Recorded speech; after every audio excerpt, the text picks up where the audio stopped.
கம்பீர் அவர்கள் வந்து உள்ள வரதுக்கு முன்னாடி இந்த இவர் கொட்டாக் இருந்தார் பார்த்தீங்களா? கொட்டாக் மகேந்திரா, சித்தான்ஷு கொட்டாக். அவரு தான் வந்து இந்த ஃபோர்டிஸ் அப்படின்னு சொல்லக்கூடிய மலர் ஃபோர்டிஸ் ஹாஸ்பிட்டல் சென்னையில இருக்குது. அது கிடையாது.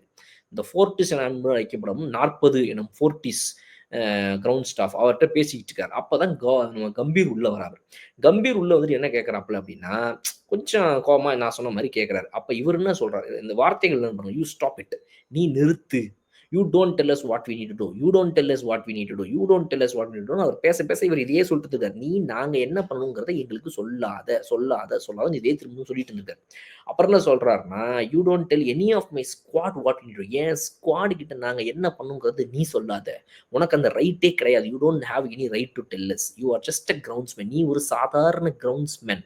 உன்னோட கெப்பாசிட்டில நீ இருந்துக்கோ. நீ ஒரு சாதாரண கிரவுண்ட்ஸ்மேன் அப்படின்னு மறுபடியும் அதை அழுத்தி சொல்லி, அதை தாண்டி நீ எதுவுமே கிடையாது. Nothing beyond. You are just a groundsman அப்படின்னு சொல்லியிருக்கிறாப்ல.